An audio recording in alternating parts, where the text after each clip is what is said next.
عمار اور قاسم ایک دوسرے کو بیوقوفوں کی طرح دیکھ رہے تھے اور قاسم کے گارڈ ان دونوں کو عجیب سے نظر سے دیکھ رہے تھے۔ تم میرے ساتھ چلو میری گاڑی میں، تمہاری گاڑی یہ گارڈ لے آئے گا، قاسم نے ایک گارڈ کی طرف اشارہ کرتے ہوئے کہا۔ قاسم، عمار اور نعمان تینوں قاسم کی کار میں بیٹھے اور تیز رفتاری سے واپس اس کی کوٹھی کی طرف روانہ ہو گئے۔ قاسم ہونٹ پینتے بیٹھا تھا اور وقفے وقفے سے عمار کو ایسی نظر سے دیکھتا کہ جیسے اسے کھا جائے گا۔ اسے عمار پر بے پناہ غصہ آ رہا تھا۔ تھوڑی ہی دیر میں وہ سب اس کوٹھی میں پہنچ کر تیزی سے اندر داخل ہوئے۔ کمرے میں پہنچ کر انہیں کمرے کے وسط میں موبائل اور لیپ ٹاپ کا جلا ہوا ڈھانچہ نظر آیا۔ قاسم نے قریب سے جا کر دیکھا اور نفی میں سر ہلا کر کہا، یہ اب کسی کام کے نہیں۔ قاسم نے کرسی پر گر کر عمار کی طرف دیکھتے ہوئے کہا، کیا تم وضاحت کرو گے تم نے یہ سب کیوں کیا؟ اس چور کی جیکٹ اور ہیلمٹ میں کیوں تھے؟ اس کوٹھی سے کیوں بھاگے؟ مجھے ایک کال آئی تھی، کوئی بھاری سی آواز میں بول رہا تھا، لگتا ہے اس نے وائس چینجر لگایا ہوگا۔ اس نے مجھ سے کہا کہ تمہارے دوست کا لیپ ٹاپ اور موبائل میں نے چرایا ہے۔ لیکن اب احساس ہو رہا ہے یہ چیزیں ہمارے کسی کام کی نہیں، کیونکہ اگر اسے ہم بیچنے جائیں گے تو ہمارا پکڑے جانے کا خدشہ ہے، اور یہ ہماری پہلی چوری تھی۔ پھر ہم نے سوچا جس کی چوری کی ہے اسے واپس کر دیتے ہیں، لیکن اس میں بھی رسک تھا کہ وہ الٹا ہمیں ہی نہ پکڑ لیں۔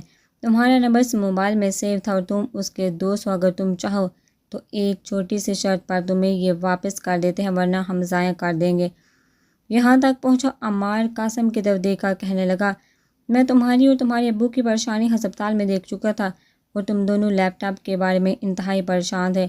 میں سمجھ گیا تھا کہ لیپ ٹاپ میں بہت ہی اہم ڈیٹا تھا جس کے لیے تم اتنے پریشان دکھائی دے رہے تھے، اس لیے میں نے تمہارے اور انکل کے ہاتھ رسک لینے کا فیصلہ کیا۔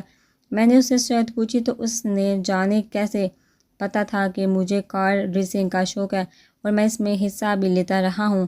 اس نے کہا کہ مجھے بس ایک ریس لگانی ہے شہر سے باہر نہر تک، ٹوٹل 3 گاڑیاں ہوں گی۔ اگر میں جیت گیا تو وہ مجھے موبائل اور لیپ ٹاپ دے دے گا۔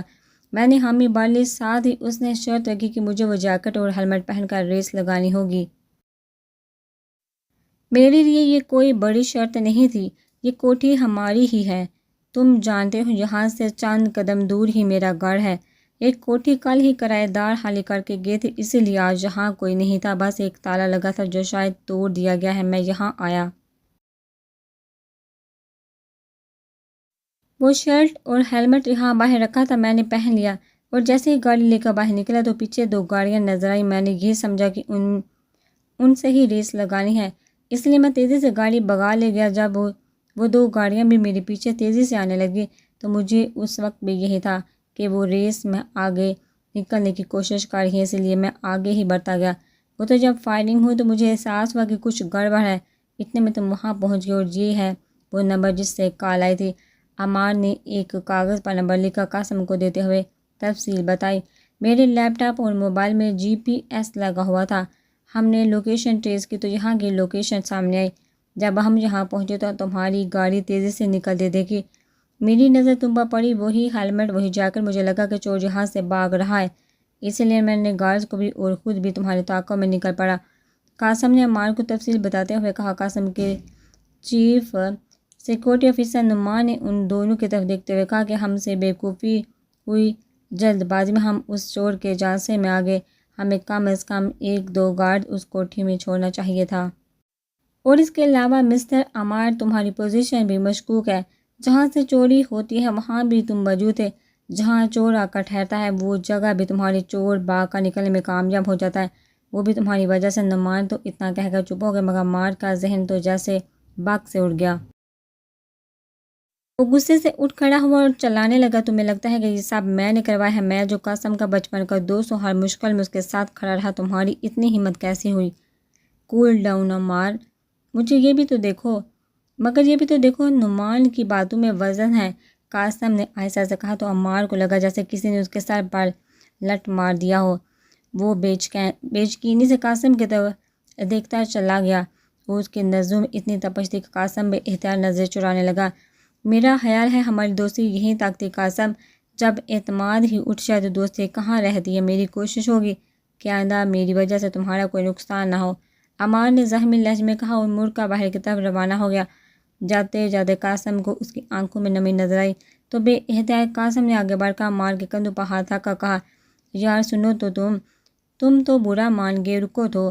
مگر عمار قاسم کا ہاتھ جھٹکتے ہوئے باہر چلا گیا۔ تھوڑی دیر بعد عمار کی گاڑی سٹارٹ ہونے کی آواز آئی اور عمار وہاں سے چلا گیا۔ آج ان کی بچپن کی دوستی کے رشتے میں بہت گہری دراڑ آ چکی تھی جو اب بڑھنا بہت مشکل نظر آ رہی تھی۔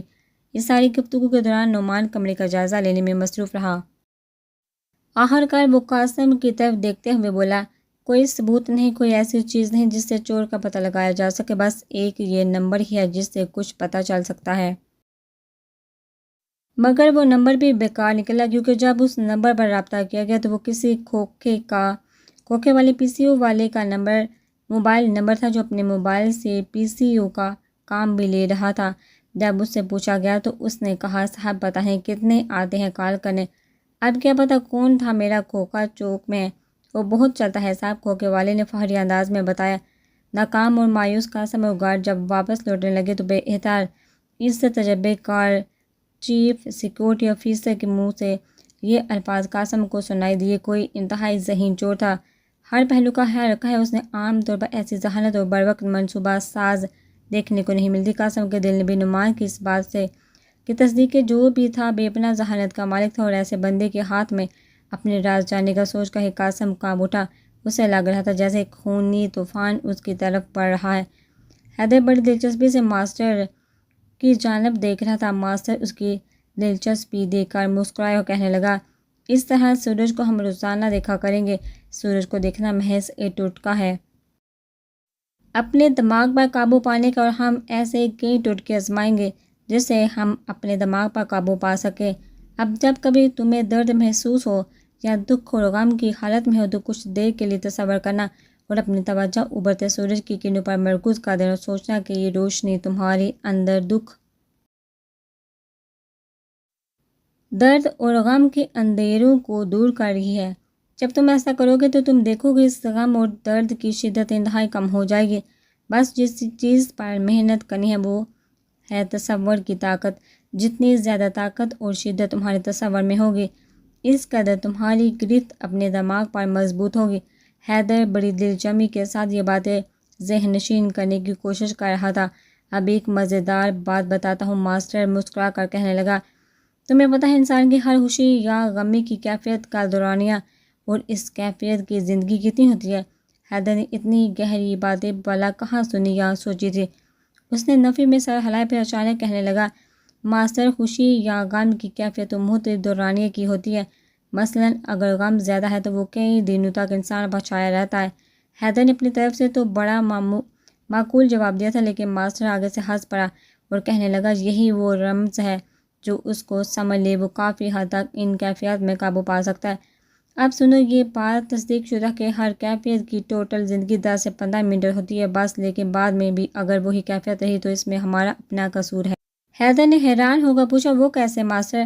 وہ اس طرح کہ جو بھی کیفیت ہے وہ 10 سے 15 منٹ کے بعد ختم ہو جاتی ہے، لیکن اس کے بعد ہم اپنے دماغ کو مجبور کرتے ہیں کہ وہ اس کیفیت کو اپنے اوپر طاری رکھے۔ مثلا کسی دوست نے دھوکہ دیا تو انتہائی دکھ کی کیفیت چھا جاتی ہے۔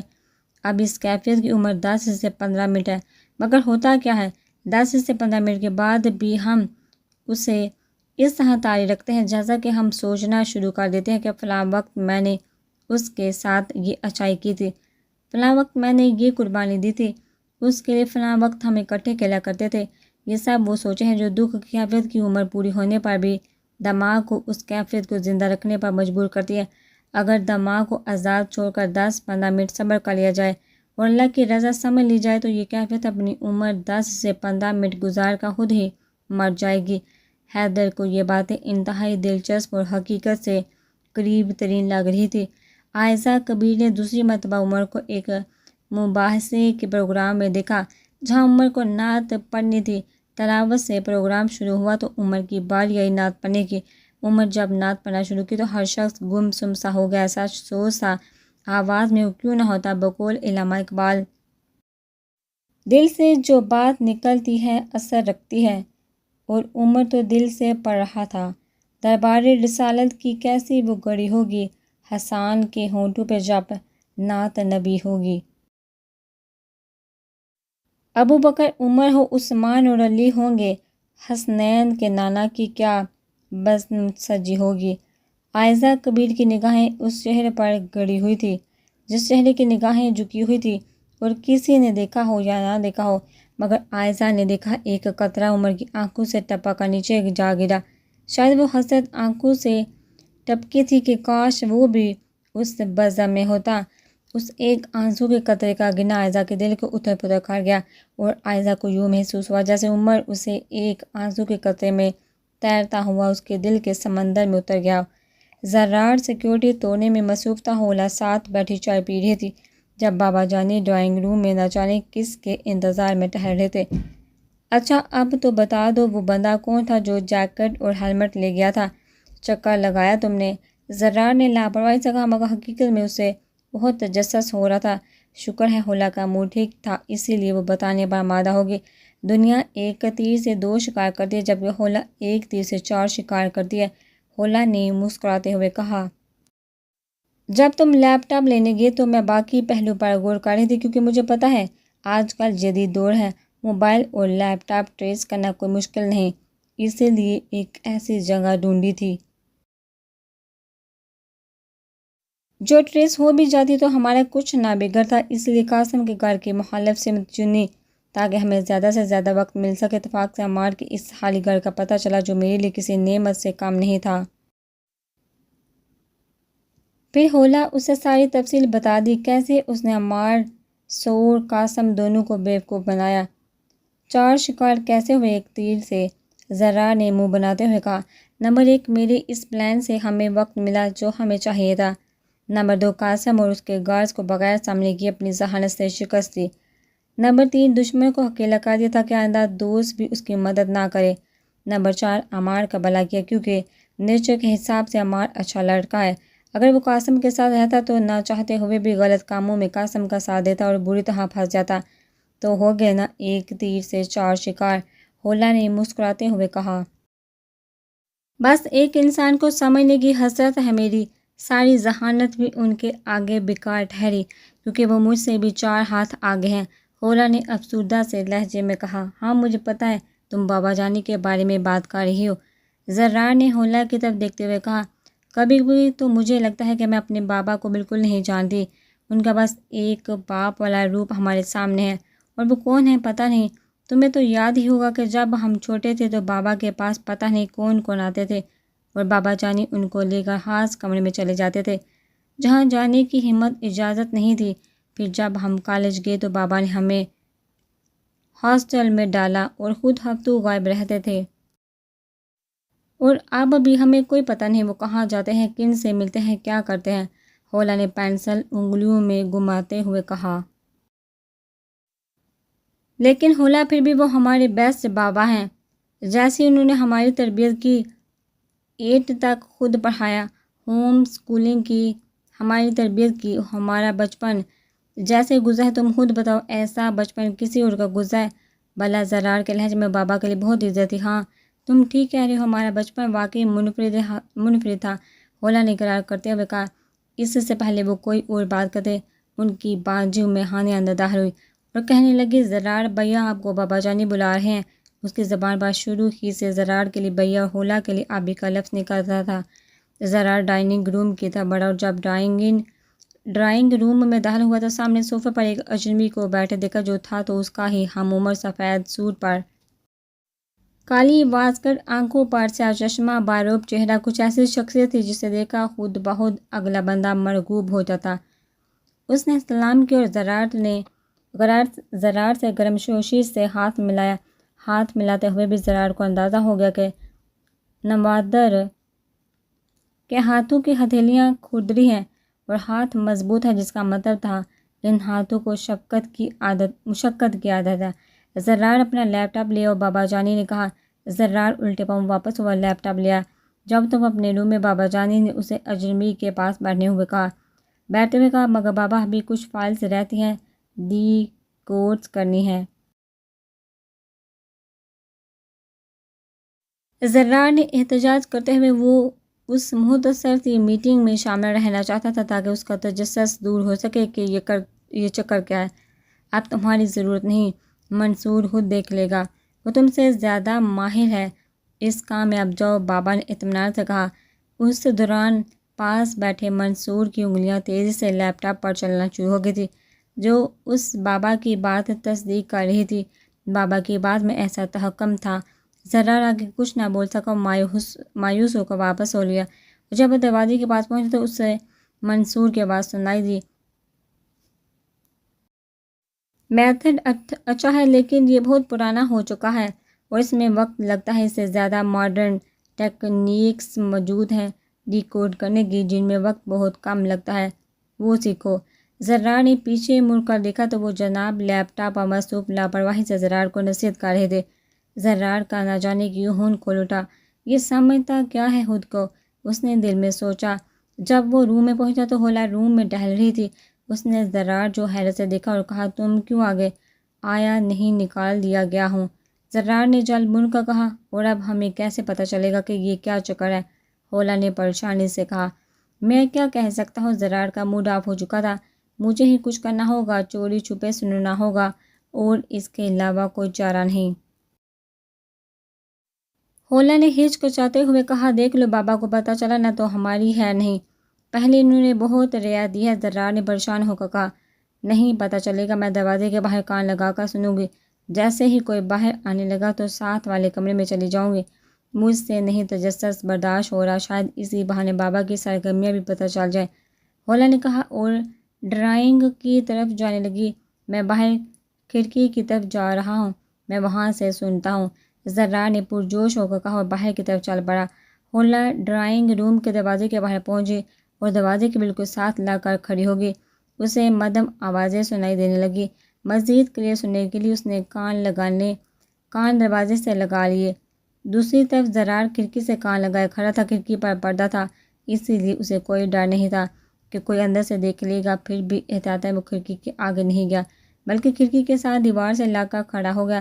انہیں آوازیں سنائی دی منصور کی، جو کہہ رہا تھا، سر بلیک ہنٹ کے حوالے سے یہ بہت اہم راز ہے، اللہ کی مہربانی ہے جو اللہ نے یہ سیدھا ہماری جولی میں ڈال دیا۔ اب آپ یہاں تک کہہ کر منصور چپ ہو گیا۔ ہولا اور منصور نے کان اور زور سے چپکا دیے تاکہ غور سے سن سکے۔ سر، آپ کا بیٹا اور آپ کی بیٹی ہماری باتیں سننے کی کوشش کر رہے ہیں، ایک دروازے کے پیچھے ہے اور ایک کھڑکی کے۔ انہیں منصور کی آواز سنائی دی تو ان دونوں کے تو دماغ ہی گھوم گئے۔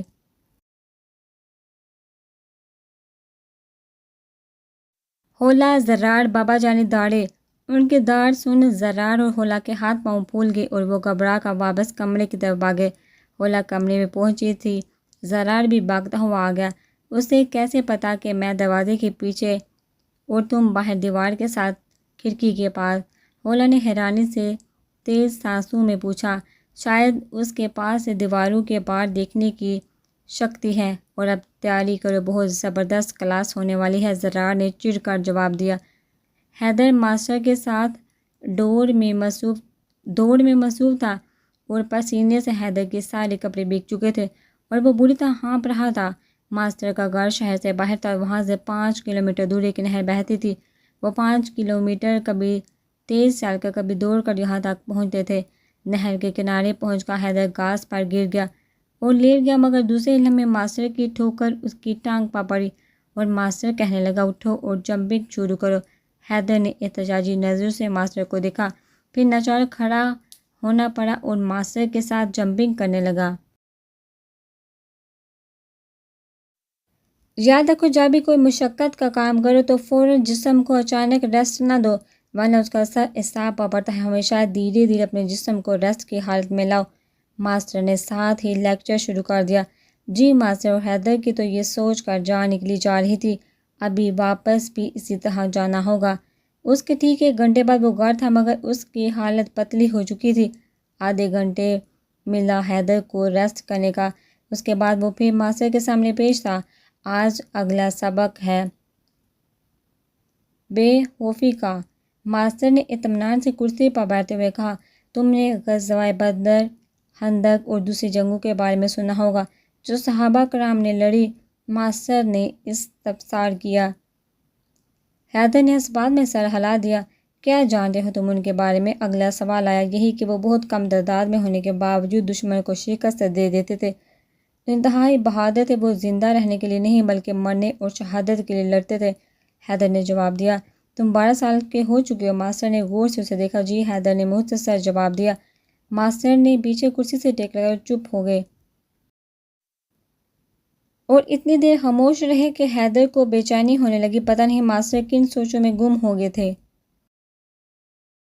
پھر آخر انہوں نے آنکھیں بند کر لی، لیکن ان کی ہونٹ ہلنے لگے اور وہ دھیمی آواز میں کہنے لگے، غابہ مدینہ طیبہ سے 4-5 میل پر ایک آبادی تھی، وہاں حضور اقدس صلی اللہ علیہ وسلم کے کچھ اونٹ چرا کرتے تھے۔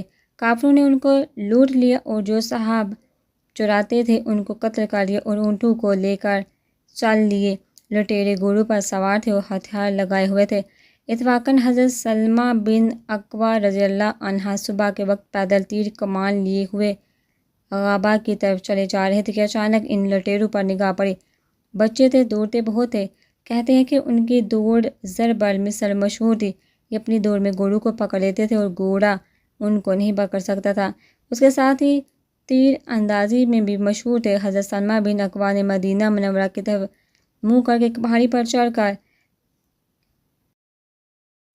لوٹ کا اعلان کیا اور خود تیر کمان ساتھ تھی ہی ان لٹیروں کے پیچھے دوڑ لیے، حتیٰ کہ ان کے پاس پہنچ گئے اور تیر مارنے شروع کیے اور پھرتی دمادم تیر برسائے کہ وہ لوگ سمجھے کہ کوئی بڑا مجمع آ گیا ہے اور حضرت سلمہ بن اکوع خود تنہا تھے اور پیدل بھی تھے، اسی لیے جب کوئی گھوڑا لٹا کر پیچھا کرتا تو کسی دہر کی آڑ میں چھپ جاتے اور آڑ میں سے اس کے گھوڑے کے تیر مارتے، جس سے وہ زخمی ہوتا اور وہ اس خیال سے واپس جاتا ہے کہ اگر گھوڑا گر گیا تو میں پکڑا جاؤں گا۔ حضرت سلمہ بن اکوع رضی اللہ عنہ فرماتے ہیں، اگرچہ کہ وہ بھاگتے رہے اور میں پیچھا کرتا رہا تھا کہ کتنے اونٹ انہوں نے حضور صلی اللہ علیہ وسلم کے لوٹے تھے وہ میرے پیچھے ہو گئے اور اس کے علاوہ 30 پرچے 30 چادریں وہ اپنے چھوڑ گئے۔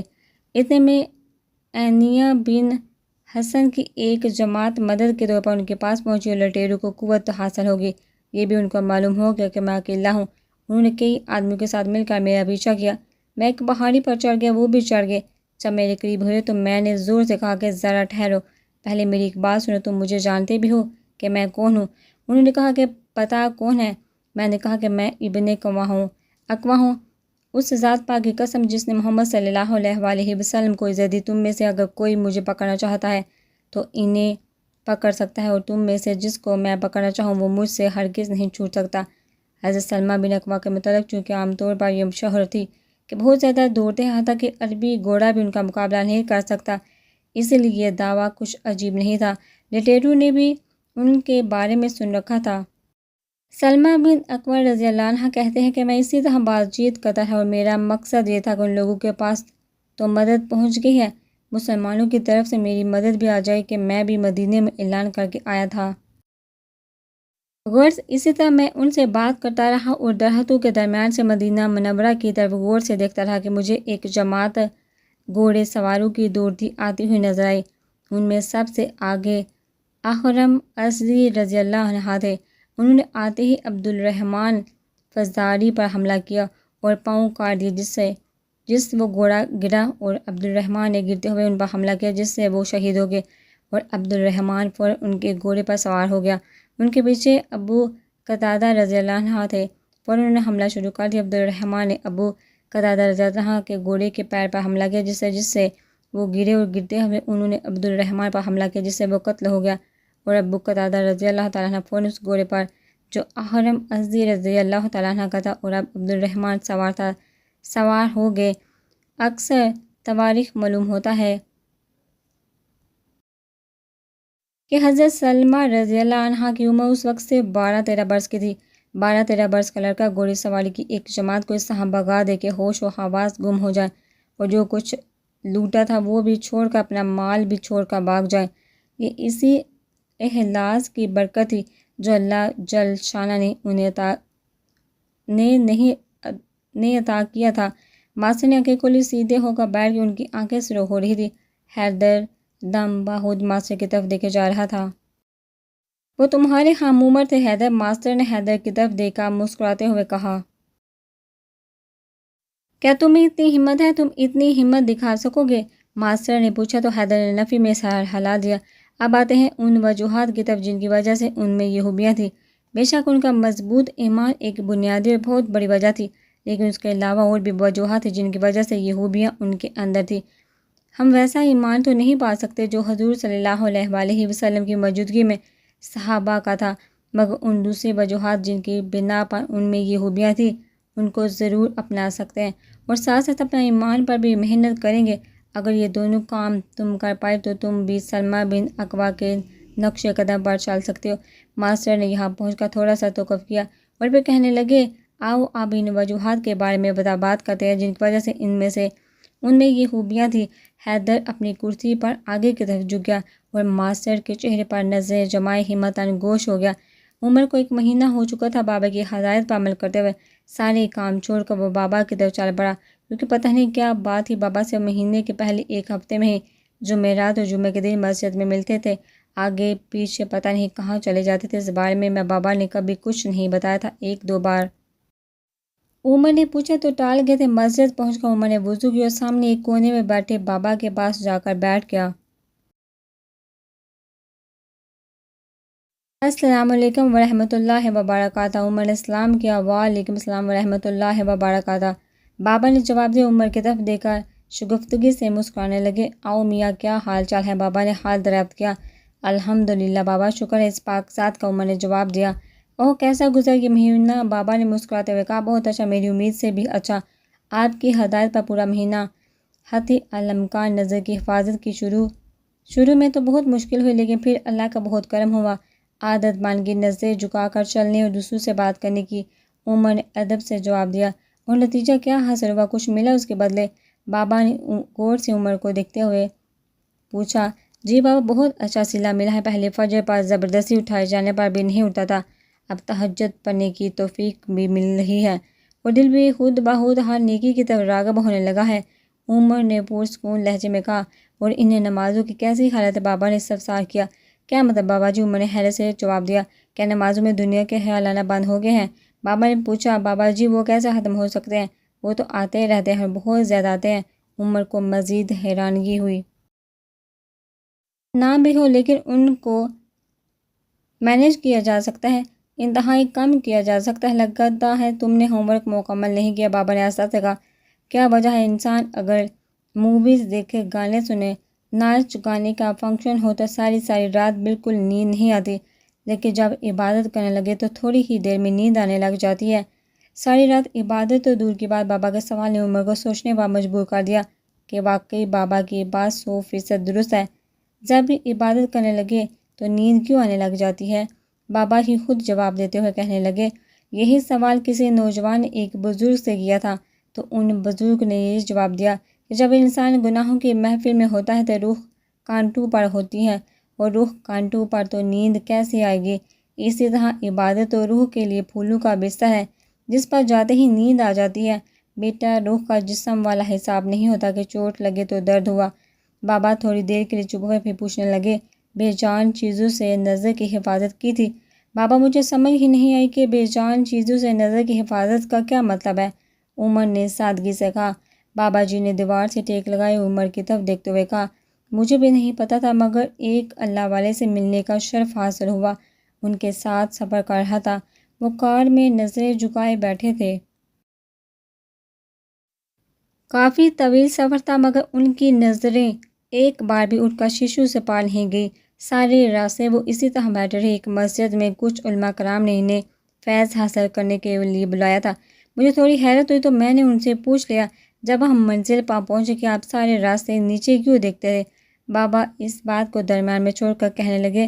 بیٹا، جو اللہ والے ہوتے ہیں ان کا ہر عمل نوٹ کیا کرو، کیونکہ ان کے ہر عمل کے پیچھے کوئی وجہ ہوتی ہے۔ ہاں، تو میں نے ان سے پوچھا تو انہوں نے جو جواب دیا میں حیران رہ گیا۔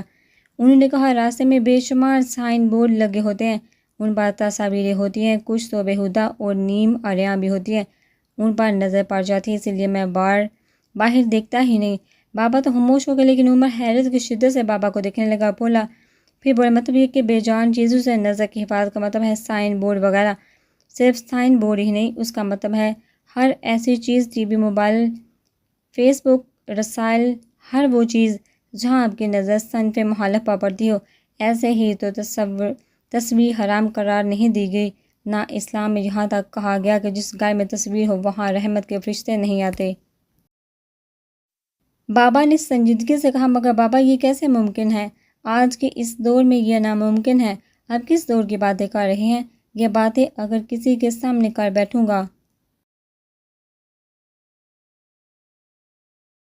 میرا مذاق بن جائے گا، دقیانوس کہلاؤں گا۔ عمر کو سمجھ نہیں آ رہی تھی وہ کیسے بابا کو اپنی بات سمجھائے۔ آج کے دور میں یونیورسٹی، کالج میں ایک انسان ہر کہاں تک ان چیزوں سے بچ سکتا ہے بابا؟ عمر نے نفی میں سر ہلاتے ہوئے کہا، اور آج کے دور میں یونیورسٹی کے کتنے اسٹوڈنٹ ہیں جو ولی بننا چاہتے ہیں اور ایسا بننے کے لیے کوشش کرتے ہیں؟ بابا نے یہ سوال پوچھا تو عمر کو چپ لا گئی۔ بیٹا تم میرے پاس آئے تھے، میں نے کہا تھا کہ میں جتنی مدد کر سکتا ہوں کروں گا، تو میں بس اپنا فرض ادا کر رہا ہوں۔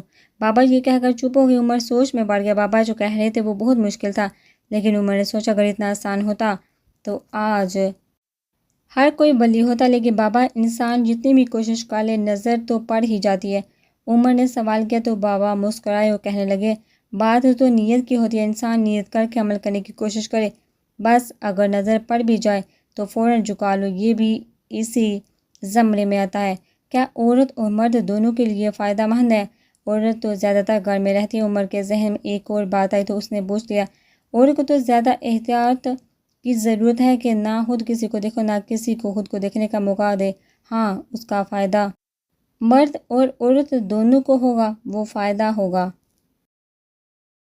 جو کہیں کسی یونیورسٹی سے کسی کتاب سے نہیں ملے گا، وہ ذائقہ ملے گا جو کبھی نہ چکھا ہوگا۔ بابا دھیمے سے کہا، بابا اگر ایسا کر لیا جائے جو ہے تو بہت مشکل، تو کیا فائدہ ملے گا اس کے بدلے؟ عمر نے تجسس سے پوچھا، حلاوت ملے گی، ایمان کی حلاوت مل جائے گی۔ بابا نے ایسے کہا جیسے یہ کوئی بہت بڑی اور نایاب چیز ہو۔ تو بابا یہ حلاوت کا کیا مطلب ہے؟ عمر کو سمجھ نہیں آئی۔ کئی لوگ نماز پڑھتے ہیں، کچھ زبردستی، کوئی فرض سمجھ کر، کوئی پریشانی ختم کرنے کی دعا کے لیے، کوئی جنت پانے تو کوئی دوزخ سے بچنے کے لیے، کوئی عادت بن جانے کی وجہ سے۔ یہ سب نماز نہ پڑھنے والوں میں بہت زیادہ افضل ہیں، مگر صرف چند لوگ ہیں جو ایمان کی حلاوت کے ساتھ نماز پڑھتے ہیں۔ صحابہ کو اللہ تعالیٰ نے حلاوت عطا کی تھی، جو میں سمجھتا ہوں کہ حلاوت اللہ کی سب سے بہترین عطاؤں میں سے ایک عطا ہے جو بہت کم لوگوں کو ملتی ہے۔ بابا وہ رمزیں بتانے کی کوشش کر رہے تھے جو عمر نے کبھی سنی بھی نہیں تھی۔ بابا میں اب بھی نہیں سمجھ پا رہا یہ حلاوت کیا ہوتی ہے؟ عمر نے بے بسی سے کہا، میں سمجھاتا ہوں۔ بابا نے سیدھے بیٹھتے ہوئے کہا، جیسے وہ کسی بہت بڑے خزانے کا پتہ بتانے لگے ہیں۔ عمر کے دل میں خیال ہے، کاش اس کے 100 کان ہوتے اور ایسی یادداشت ہوتی کہ وہ بابا کے ایک حرف کو سن کر محفوظ کر لیتا۔ آج تو بہت بری ہونے والی ہے، بابا جانی کا رول توڑا ہے، پتہ نہیں کیا ہوگا۔ ہولا نے ٹہلتے ہوئے کہا، سب تمہارا قصور، تمہاری وجہ سے میں بھی پھنستا ہوں۔ کتنے سکون سے بیٹھا تھا لاہور میں، تمہاری کال آئی، میسنی کہیں گی، کیسے منتیں کر کر کے بلایا تھا، بڑی مشکل میں پھنس گئی ہوں، ایمرجنسی ہے، تمہاری سہیلی کے معاملے میں پڑا تھا اور لڑائی ہوئی، نتیجہ کالج سے باہر جب بھی تم ساتھ ہوتی ہو قسمت پھوٹ جاتی ہے، میڈیکل کلاسز شروع ہو جاتی ہیں، اور وہ بھی یاد ہوگا تمہیں جب ذرات دل کی براس نکال ہی رہا تھا کہ ہولا نے درمیان میں ٹوک دیا، بس مجھے پتا ہے کہ اب بچپن سے اب تک کی ساری ناکامیوں اور حالات کا ذمہ دار مجھے ٹھہراؤ گے، سارا نظر اب تم نے مجھ پر ہی گرانا ہے۔ ہولا نے چل بن کر کہا، تو کیا میں غلط کہہ رہا ہوں؟ ذرات نے منہ بناتے ہوئے کہا، میں نے بھی بہت کچھ کیا ہے تمہارے لیے، جب تم زخمی ہو کر آئے تھے پانی تک کا گلاس میں لا کر دیتی تھی۔ ہولا نے جتاتے ہوئے کہا، زخمی بھی تمہاری چکروں میں ہی ہوا تھا، اپنا یہ احسان اپنے پاس رکھو۔ ذرات نے بھی بڑک کر کہا۔ اس سے پہلے ان کے درمیان مزید تکرار ہوتی، بابا جانی اندر آتے دکھائی دیے، وہ دونوں فوراً اٹینشن ہو گئے اور منہ لٹکے۔ آج تم دونوں نے انتہائی گھٹیا حرکت کی ہے، یہ سکھایا تھا میں نے کہ دوسروں کی باتیں چھپ کر سنو، بابا نے آگ بگولا ہو کر کہا۔ دونوں کے منہ پر چپ تھی، تمہاری یہ ہر معاملے میں ٹانگ اڑانے کی عادت کب جائے گی؟ بولو ہولا، بابا نے برہمی سے کہا۔ میں معافی مانگتی ہوں بابا جانی، لیکن یہ معاملہ ہم سے ہی شروع ہوا تھا اور آپ کا رد عمل دیکھا تو بہت زیادہ تجسس ہو گیا، اور ساتھ ہی اس بات کا یقین بھی ہے کہ قاسم کا تعلق یقیناً کسی برے کام یا برائی سے، اور برائی سے لڑنا، حق پر ڈٹے رہنے کا سبق بچپن سے آپ ہی نے پڑھایا تھا نا؟ ہولا نے انتہائی دھیمے لہجے میں کہا، میں نے یہ بھی سکھایا تھا کہ بڑوں کی ماننی ہے، صرف اپنے مطلب کی بات یاد رہتی ہے۔ بابا کے لہجے میں ابھی ناراضگی تھی۔ اب تم دونوں کی سزا یہ ہے۔ بابا اس سے پہلے کچھ کہتے روم کا دروازہ کھلا اور ہانی اندر داخل ہوئی، اور بابا جانی کہتے ہوئے دوڑتے ہوئے آئی، لیکن راستے میں کرسی کے پائے سے ٹکراتی اور گر گئی۔ بابا جانی فوراً آگے بڑھے، اس کو اٹھایا، مگر ہانی سے ٹھیک سے کھڑا نہیں ہوا تھا اور وہ بابا کو پکڑ کر ان کا سہارا لے کر کھڑی ہو گئی۔ بابا نے اس کو کندھوں سے پکڑ کر سہارا دے کر کرسی پر بٹھایا تھا۔ کیا کرتی ہو، دیکھ کر چلا کرو ننھی بچی، بابا نے بچکا کر کہا۔ ہانی کو گود میں اٹھا کر کندھے سے لگا لیا۔ اس نے رونا شروع کر دیا تھا۔ کندھے سے لگی ہانی کا منہ ہولا اور زرار کی طرف تھا۔ ہانی نے ہولا کی طرف دیکھ کر زبان نکال کر منہ چڑھا دیا۔ ہولا کی آنکھیں حیرت سے پھٹ گئی، پھر اچانک ہولا نے بھی ہانی کی طرف زبان نکال کر منہ چڑھا دیا، اور ہانی نے تھوڑا اور زور سے رونا شروع کر دیا۔ ہولا کو اتنی ہنسی آئی کہ اس نے بڑی مشکل سے ہاتھ منہ پر رکھ کر ہنسی ضبط کی۔ اس کوشش میں اس کا چہرہ لال سے ہو گیا تھا۔ ادھر زرار ان دونوں کو دیکھ کر لال پیلا ہو رہا تھا۔ اگر بابا جانی نے دیکھ لیا تو دل ہی دل میں وہ تہیہ کر رہا تھا کہ اس آفت کی پوریا ہولا سے اب دور ہی رہے گا، لیکن ہولا اور ہانی کے چہرے کے ری ایکشن دیکھ کے بے احتیاط اس کے چہرے پر بھی مسکراہٹ رنگ گئی۔ بابا جانی نے ہانی کو کرسی پر بٹھا کر خود اس کا پاؤں دیکھنے لگے اور کہنے لگے، موچ بھی نہیں آئی اور اتنی زیادہ چوٹ بھی نہیں لگی، پھر اتنی کیوں رو رہی ہو؟ ہانی کی طرف دیکھا بابا نے کہا، لیکن پھر اچانک چونک گئے، کیونکہ ہانی آوازیں تو نکال رہی تھی مگر آنسو ناپے تھے۔ وہ سارا معاملہ سمجھ گئی۔ ہانی کو کان سے پکڑ لیا۔ اچھا، اب تم نے بھی شرارتیں شروع کر دی؟ بابا شگفتگی سے ہانی کو کہنے لگے، پلیز پلیز بابا جانی، بھیا اور آبی کو کچھ نہیں کہے۔ ہانی نے لاڈ سے کہا، تو تم ان کے ساتھ لینے آئی ہو؟ بابا نے مصنوعی خفگی سے کہا، بابا کیا آپ کو اچھا لگے گا چھوٹو کے سامنے بڑوں کو ڈانٹتے ہوئے؟ ہانی نے پینترا بدلتے ہوئے کہا۔ اس کی بات سن کر بابا کے ہونٹوں پر بے اختیار مسکراہٹ آئی، لیکن بابا نے فوراً دبا لی۔ تم پر بھی ہولا کا اثر ہونے لگ گیا ہے، جاؤ تمہاری سفارش مان لی۔ بابا نے ہانی کے کان ہلکے سے کھینچتے ہوئے کہا، تھینک یو بابا جانی۔ ہانی خوشی سے کہا اور باہر کی طرف بھاگ گئی۔ بیٹھ جاؤ بابا جانی نے دونوں کو کہا، خود بھی کرسی پر بیٹھ گئے اور کہنے لگے، پوچھو کیا پوچھنا ہے، جو ضروری ہوا بتا دوں گا تمہاری تجسس دور ہو سکے۔ بابا جانی یہ کہہ چکا ہے قاسم کس چیز میں انوالو ہے؟ ہولا نے تیزی سے پوچھا۔ نو آنسر نیکسٹ۔ بابا نے اطمینان سے جواب دیا، یہ منصور کون ہے؟ زرار نے پوچھا۔ نو آنسر نیکسٹ۔ اس حوالے سے کچھ نہیں بتاؤں گا جو میں چھپانا چاہ رہا ہوں، بابا نے پھر اطمینان سے جواب دیا۔ اوکے، پھر یہی بتا دے کہ منصور کو کیسے پتہ چلا ہم باہر ہیں؟ ہولا نے پوچھا۔ وہ تم دونوں کو بچپن سے جانتا ہے اور بہت ذہین ہوشیار۔ جب تم سے کوئی ایک دروازے کے آگے آیا تو بے شک دروازہ بند تھا، مگر کمرے میں روشنی کم تھی اور باہر راہداری میں زیادہ، اس لیے اس کا سایہ دروازے پر پڑا اور دروازے کے نیچے درز سے اس نے سائے کی لہر دیکھ لی تھی۔ وہ سمجھ گیا ہولا ہوگی، کیونکہ اس کی نیچر وہ جانتا ہے، اسے اندازہ تھا۔ اگر ہولا یہاں ہے پھر زرار بھی ضرور یہی ہوگا، اور دوسری واحد جگہ باتیں سننے کی کھڑکی تھی، اس لیے اس کے دماغ نے 100% درست کام کیا۔ بابا نے تفصیل بتائی تو وہ دونوں حیران رہ گئے۔ پھر بابا ہولا سے مسکراتے ہوئے کہنے لگے، ایک تم ہی نہیں، تم سے زیادہ ذہین بھی موجود ہے۔ وہ ہمیں کیسے جانتا ہے؟ ہولا نے حیرانگی سے پوچھا۔ نو آنسر، بابا نے لاپرواہی سے کہا اور اٹھ کر باہر چلے گئے۔ ہولا کو چڑ سے ہونے لگی، بابا کیوں نہیں بتا رہے؟ زرار نے حیرانی سے پوچھا، کیونکہ وہ نہیں چاہتے ہم ان جمیلوں میں پڑے اور پڑھائی ادھوری رہ جائے۔ ہولا نے تنگ کر کہا، کاش ہمیں پتہ چل سکتا۔ زرار نے حسرت زدہ لہجے میں کہا، پتہ لگ سکتا ہے اگر تم ساتھ ہو۔ ہولا نے مسکرا کر کہا، وہ کیسے؟ زرار نے حیران ہو کر پوچھا، میں ایک بندے کو جانتی ہوں اور مجھے یقین ہے وہ کچھ نہ کچھ جانتا ہوگا یا جاننے کی راہ دے دے گا۔ ہولا نے بڑے یقین سے کہا، پھر پتہ کرو۔ یہ کہہ کر زرار باہر نکل گیا۔ ہولا دل ہی دل میں پلان بنانے لگی اور تصور میں منصور کو مخاطب کر کے کہنے لگی، دیکھتی ہوں تم میں کتنی ذہانت اور یہ معاملہ اور جو کچھ بابا کا مقصد وہ تم سے پہلے پورا کروں گی۔ دو ذہانت بڑے دماغوں کا ٹکراؤ جانے کیا گل کھلانے والا تھا۔ حیدر بغور ماسٹر کی طرف دیکھ رہا تھا۔ عرب میں رواج تھا کہ جب بچہ پیدا ہوتا تھا تو اسے دائی کے حوالے کر کے شہر سے دور دیہات وغیرہ میں بھیج دیا جاتا تھا، جہاں وہ اپنے بچپن کے ابتدائی سال گزار کر واپس آتا تھا۔ ایسا اس لیے کیا جاتا تھا کہ ایک تو بچہ صحت مند مقام پر ہے، دوسرا اس لیے تھا کہ بچہ بچپن سے ہی سختیوں اور مشکلات کا عادی ہو جائے، اور تیسرا اس لیے تھا کہ وہ خالص لب و لہجہ سیکھ سکے۔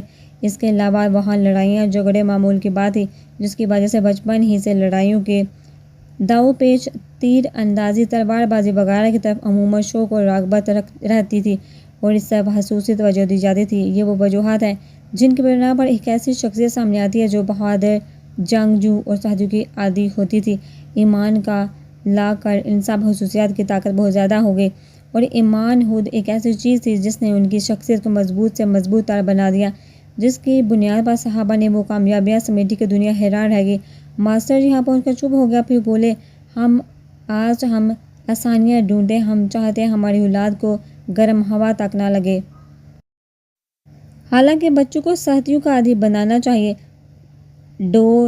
دوڑ، ورزش، لڑنے کا فن سیکھنا، ان چیزوں کا تو خواب و خیال بھی نہیں رہا اب، لیکن مجھے پتہ ہے عنقریب وہ دور آنے والا ہے جب یہ سب کرنا مجبوری بن جائے گا۔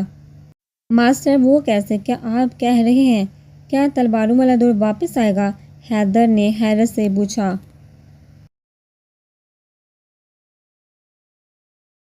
یہ تو مجھے نہیں پتا، لیکن یہ کنفرم ہے ایک نیا دور آنے والا ہے جس میں بہت کچھ بدل جائے گا، ماسٹر نے بڑے وثوق سے کہا۔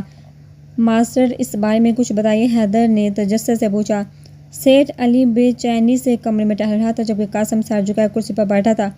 برسوں کی کمائی نیک نامی داؤ پر لگ چکی ہے، اب پتہ نہیں وہ واقعی کوئی چور تھا یا ہمارے چہرے پہ بے نقاب کرنے پر تلا ہے۔ علیم نے بڑبڑاتے ہوئے کہا۔ قاسم کا جھکا سر مزید جھک گیا کیونکہ وہ اس معاملے میں خود کو قصوروار سمجھ رہا تھا۔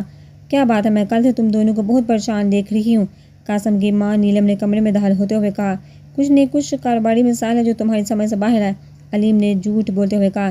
ایسے بھی کون سے مسائل ہے کہ تم دونوں کی نیندیں ہی اڑ گئی ہیں، نیلم نے جرا کرتے ہوئے کہا۔ نہ کچھ نہیں، ہم ہینڈل کر لیں گے، علیم نے زچ ہوتے ہوئے کہا۔ اسی دوران انٹرکام بجا اور گارڈ نے ان کے سیکیورٹی چیف نعمان کے آنے کی اطلاع دی۔ قاسم اور علیم تیزی سے نعمان کے کنٹرول روم کی طرف لپکے۔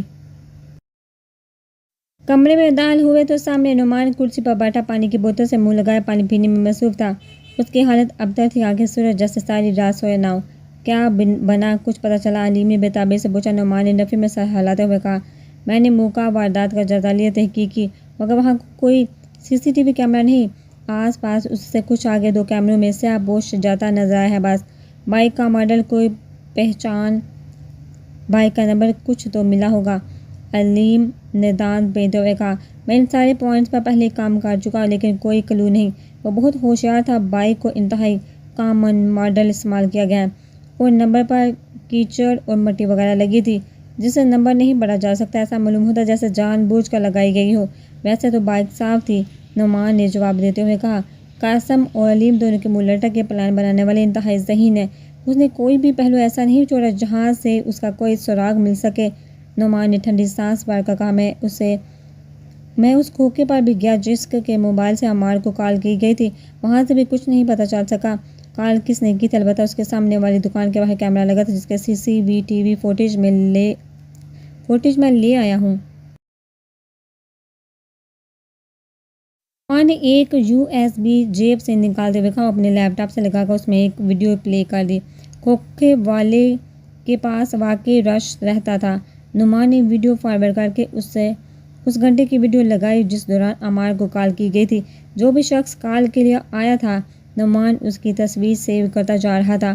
اس کا پلان یہ تھا کہ اب ان بندوں کو ایک ایک کر کے دیکھے گا اور تحقیق کر کے شاید ان میں سے کوئی ان کا مطلوبہ بندہ نکل آ جائے۔ ویڈیو چل رہی تھی، قاسم اور علیم کی نظریں بھی اسکرین پر تھی۔ ایک عبایا پہنے نقاب پوش عورت کھوکے پر آئی، کھوکے والے نے اس کی بات سن کر موبائل اسے پکڑا دیا۔ لڑکی کافی دیر موبائل پر نہ جانے کیا کرتی تھی، پھر جا کر اس نے کال کر کے فون کان سے لگایا تھا۔ کال کر کے اس نے فون واپس کیا۔ پیسے ادا کیے، جیسے ہی واپس جانے کے لیے مڑی تب کیمرے کی طرف اس کا چہرہ ہوا تو نعمان نے تصویر سیو کرنے کے لیے ویڈیو سٹاپ کی تو قاسم بے احتیاط اپنی جگہ سے اچھلا۔ ایک منٹ وہ چلایا اور اسکرین کے قریب کر کے اس کا جائزہ لینے لگا، پھر تھوڑا زوم کیا اور اچانک چلا اٹھا، یہ تو ہولا ہے میری کلاس والوں! کیا؟ نعمان اور علیم دونوں کے منہ کھلا۔ نعمان اور علیم دونوں کے منہ سے نکلا، ہاں یہ وہی لڑکی ہے، ہولا میری کلاس میں پڑھتی ہے، قاسم نے جوش بڑے لہجے میں کہا۔ یا تو یہی چور ہے یا اس کا چور کے ساتھ کوئی لنک ہے، نعمان نے ویڈیو پر رکا وقت دیکھ کر کہا، کیونکہ یہی تقریباً وہ وقت ہے جب عمار کو کال کی گئی تھی۔ نعمان نے پروسوک لہجے میں کہا، آج سنڈے تھا اس لیے ہولا گھر پر تھی۔ ناشتے کے بعد ہانی دوڑتی ہوئی ہولا کے پاس آئی اور کہنے لگی، آپ ہی کوئی ایسا کام بتاؤ جو میں بائی کو کہوں اور وہ کر نہ سکے، لیکن میں وہ کام کر لوں۔ بائی مجھ سے عجیب سے سوال پوچھتا ہے۔ ہولا نے تھوڑی دیر سوچا، پھر مسکراتے ہوئے ہانی کے کان میں کچھ کہنے لگی۔ وہ سن کر ہانی کھلکھلا کر ہنسنے لگی اور دوڑتی ہوئی ڈرائنگ روم میں چلی گئی۔ ہولا بھی اس کے پیچھے پیچھے چلی آئی کیونکہ سب وہاں بیٹھے تھے۔ بابا جانی تو رات ہی کو کہیں چلے گئے تھے۔ ہانی کاپی اور بال پوائنٹ لے کر بیٹھ گئی اور تھوڑی دیر بعد اپنے سے 2 سال بڑے بھائی عبید سے کہنے لگی، ایک کام ہے جو تم نہیں کر سکتے، میں کر سکتی ہوں۔ عبید ہنسنے لگا اور کہنے لگا، ایسا کوئی کام ہی نہیں جو میں نہ کر سکوں اور تم کر لو۔ ہانی بولی، اگر ایسا ہے تو یہ پکڑو بال پوائنٹ۔ عبید نے جب پکڑ لی پھر پوچھنے لگی، بتاؤ یہ کس کلر میں لکھتی ہے؟ عبید نے لکھ کر دیکھا تو بلو تھی، تو عبید نے کہا، یہ بلو ہے۔ ہانی نے کہا، اب اس سے ریڈ لکھ کر دکھاؤ۔ بال پوائنٹ بلو ہے تو اس سے ریڈ کیسے لکھا جا سکتا ہے؟ عبید تھوڑا حیران ہوا۔ آپی، ہولا اور زرار مسکراتے ہوئے ان دونوں کو دیکھ رہے تھے۔ کوئی جادو کا لو، کچھ بھی کا لو، لیکن ریڈ لکھ کر دکھاؤ۔ عبید کافی دیر لکیریں بناتا رہا پینسل سے، مگر وہ بلو تھی، بلو ہی رہی، نہیں لکھا جا سکتا۔ عبید نے ہار مانتے ہوئے کہا۔ ہانی ہنسنے لگی اور پینسل اس کے ہاتھ سے لے کر کہنے لگی، اتنا بھی نہیں کر سکتے۔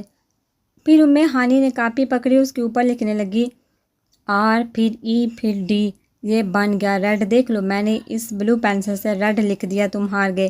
عبید کسیانے سے ہنسنے لگا، لو یہ بھی کوئی بات ہوئی، آپی تو بائی جان کے بغیر بور ہو رہی ہے۔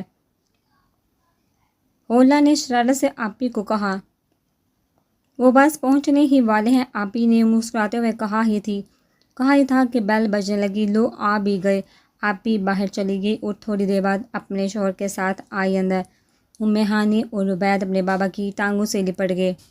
کل کہاں چلے گئے تھے؟ یونیورسٹی کے بعد آپی کہہ رہی، تمہاری کوئی میٹنگ ہے؟ ہولا نے پوچھا۔ ہاں میٹنگ ہی تھی، یونی والوں نے مجھے اپنا ترجمان بنا کر بھیجا تھا، وہاں ایک دوست مل گیا تھا، اس نے زبردستی روک لیا۔ راشد نے جواب دیا، راشد نہ صرف بہنوئی تھے ہولا کے بلکہ سر بھی تھے۔ آپی اتنے میں ناشتہ بنانے چلی گئی۔ بھائی پلیز ایک کام تھا آپ سے، ہولا نے بے چینی سے کہا۔ ہاں بولو، راشد نے حوصلہ دیتے ہوئے کہا۔ بھائی وہ پوچھنا تھا، شاید آپ کو پتہ ہو، بلیک ہنٹ کا کیا مطلب ہے؟ ہولا نے ہچکچاتے ہوئے کہا۔ بلیک ہنٹ نام سنتے ہی راشد نے چونک گیا اور ہولا کی طرف دیکھنے لگا۔ عمر بادب ہو کر بابا کے سامنے بیٹھا تھا۔ بابا میں نے ٹیک چھوڑی اور سیدھے بیٹھ گئے اور دھیمے سے پر اسرار لہجے میں کہنے لگے، حلاوت ایک بہت بڑی نعمت ہے، مجھے نہیں پتا کہ میں تمہیں ٹھیک سے سمجھا پاؤں یا نہیں، مگر اپنی پوری کوشش کروں گا۔ بابا ایک توقف کے لیے چپ ہوئے اور پھر بولے، دنیا میں ہم دیکھتے ہیں جب ایک لڑکے اور کسی لڑکی میں نئی محبت ہوتی ہے تو شروع میں کیا ہوتا ہے، محبوب کا نام لبوں پر تنہائی میں بھی لے تو اسے نام لینے میں بھی مزہ آتا ہے۔ ہر وقت انسان محبوب کی سوچوں میں رہتا ہے، کوشش کرتا ہے جتنا ہو سکے اس سے رابطہ رہے، ساری رات چھپ کر باتیں ہوتی ہیں لیکن دل نہیں بھرتا، ایک دوسرے کے ساتھ وقت بتانے کو دل کرتا ہے، بلا وجہ ہنسی آتی ہے، ایک خوش ہو تو دوسرے کو بھی خوشی محسوس ہوتی ہے، ایک کو کوئی غم ہو تو دوسرا ہر ممکن کوشش کرتا ہے اس کا غم دور کرنے کی، فیوچر پلاننگ ہوتی ہے اور ایسا کرنے میں وہ بے حد خوشی محسوس کرتے ہیں، ایک دوسرے کی تصاویر کو چھپا کر رکھا جاتا ہے،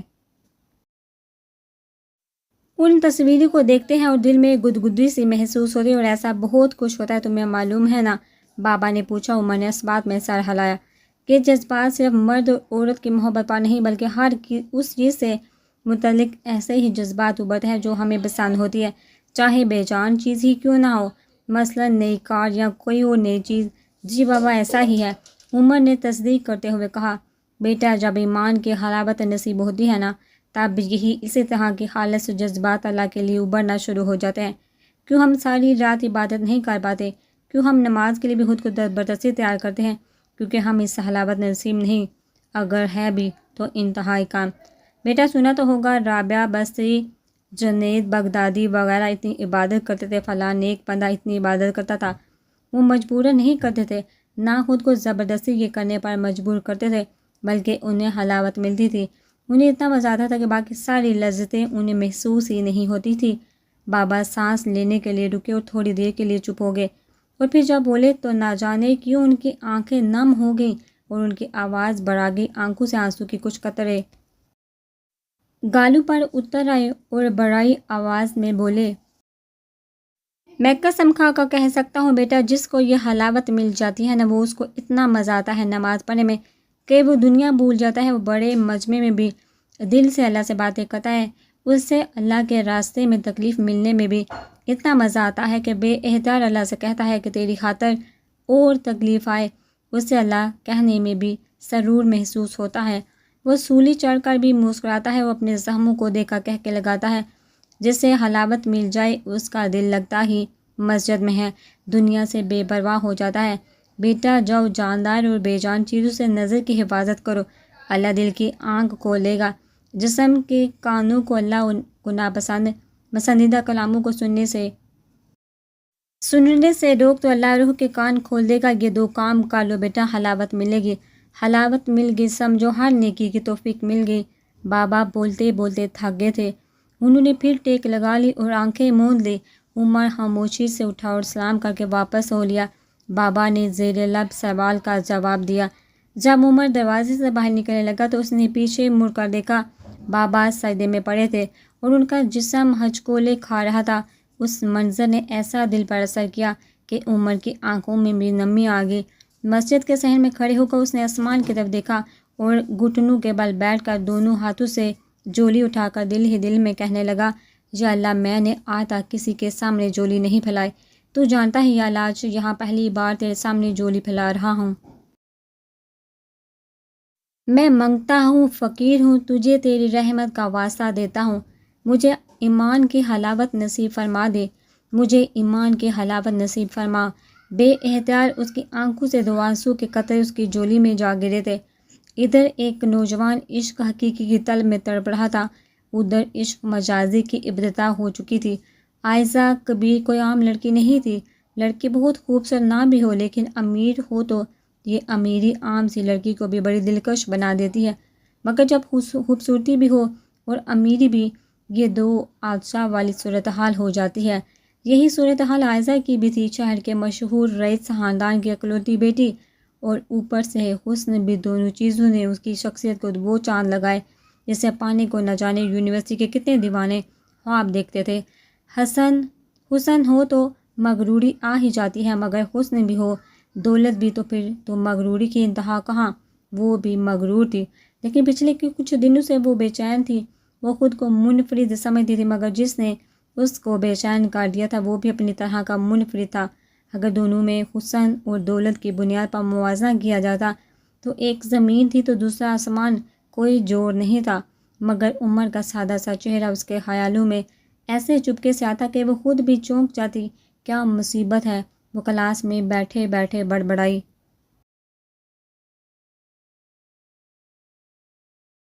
کیا ہے اس میں؟ کیوں اس کا چہرہ آ جاتا ہے خیالوں میں؟ اسے خود پر غصہ آ رہا تھا، مگر جتنا وہ اسے نظر انداز کرنا چاہ رہی تھی اتنی ہی شدت سے اس کا خیال آ جاتا تھا۔